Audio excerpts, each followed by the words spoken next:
পড়ছেন। কিসের নামাজ? এশার নামাজ পড়ে কাবার ঘরের পাশে হাতিম আছে, কাবার হাতিম, হাতিমের উপর তিনি শুয়ে আছেন ডান কাত হয়ে। ডান কাতে শোয়া সুন্নাত।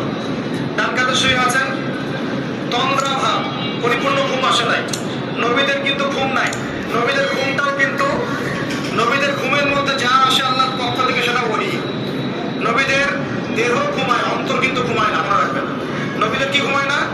কলব, অন্তর কিন্তু ঘুমায় না, মনে রাখবেন। এবার তিনি শুয়ে আছেন, হঠাৎ দুইজন ফেরেশতা আসলেন। কয়জন ভাই? একজন জিবরাইল আলাইহিস সালাম, একজন মিকাঈল আলাইহিস সালাম। এসে নবী সাল্লাল্লাহু আলাইহি ওয়াসাল্লামকে আস্তে করে জাগিয়ে দিলেন। জাগিয়ে নবী সাল্লাল্লাহু আলাইহি ওয়াসাল্লামকে হাত ধরে নিয়ে যাচ্ছেন কোথায়? পাশে জমজম কূপের পাশে। পাশে জমজম কূপ আছে, দেখেছিলেন না? যারা হজমরা করে আসছেন আমরা দেখতে পারবেন।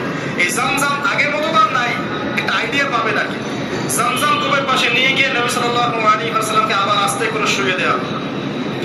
এই যে পুরো ঘটনাগুলো ঘটে যাচ্ছে না, এগুলো কিন্তু মুহূর্তে ঘটে যাচ্ছে। মানে এই পুরো বিশাল ঘটনা ঘটে যাওয়ার পর দেখা যাবে ওই ওযুর পানি কেবল গড়িয়ে গড়িয়ে যাচ্ছে, এখনো শেষ হয়। মানে সময়কে নিয়ন্ত্রণ করে। পৃথিবীর সময়ের ফ্রেম আর আল্লাহ পাকের টাইম ফ্রেম এক নয়। আল্লাহ পাকের টাইম ফ্রেম টোটালি ডিফারেন্ট, আমাদের টাইম ফ্রেম আলাদা, মনে থাকবে। এখানে কিন্তু অনেক নাস্তিক অনেক প্রশ্ন করতে পারে।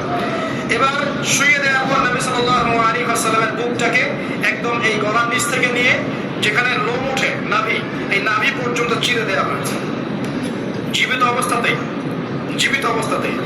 এবার তার হার্ট, কলিজাটাকে বের করা হয়েছে। এই প্রথম ওপেন হার্ট সার্জারি নাম শুনেছেন কিনা? যে ওপেন হার্ট সার্জারি হচ্ছে।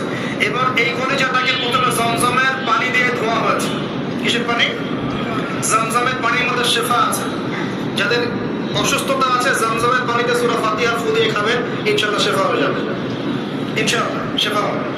জমজমের পানিতে ধোয়ার পরে এর এই কলবটাকে, কলিজাটাকে ঈমান এবং হিকমতে পূর্ণ একটা পেয়ালা দিয়ে ধুয়ে দেওয়া হয়েছে। একটা পেয়ালার মধ্যে ঈমান নিয়ে আসা হয়েছিল এবং হিকমা, প্রজ্ঞা নিয়ে আসা হয়েছে। এটা রাখার পরে ঈমান প্রজ্ঞা দিয়ে ঢেলে এই পুরো জায়গাটা বন্ধ করে দেওয়া হয়েছে। কি রূপ কথা বলা হচ্ছে? আমরা তো নিঃশ্বাস নিচ্ছি, এটাই কি আল্লাহর অলৌকিকত্ব না? এই যে হার্ট আমাদের পাম্প করতেছে, যখন আমরা ছোট বাচ্চা ছিলাম ওই সময় থেকে নিয়ে এখন পর্যন্ত পাম্প করছে, পাম্প করছে। এক সেকেন্ডের জন্য কি থেমে গিয়েছিল? এটাই তো অলৌকিকত্ব। যে আল্লাহ আমাদেরকে বাঁচায় রাখতে পারেন, সে আল্লাহর পক্ষে এগুলো করা কি অসম্ভব কিছু? আচ্ছা, এবার নবী সাল্লাল্লাহু আলাইহি ওয়াসাল্লামকে একটা বাহনের মধ্যে উঠানো হচ্ছে। বাহনটার নাম বোরাক। কি নাম? বোরাক। এবার বাহনটা হচ্ছে গাধার চেয়ে একটু বড়, খচ্চরের চেয়ে একটু ছোট এবং একটু লম্বা দেহের, সাদা রঙের। কি রঙের? এবার নবীজি এখানে উঠতে যাচ্ছেন, বাহনটা একটু ফাপড় নিল, একটু ভাব দেখালো আর কি। ভাব দেখানো বলেন কিনা? ওই যে আপনার গার্লফ্রেন্ড আপনার সাথে যা দেখায় আর কি। আছে তো গার্লফ্রেন্ড না ভাই? আলহামদুলিল্লাহ। তাহলে স্ত্রী তো দেখায়।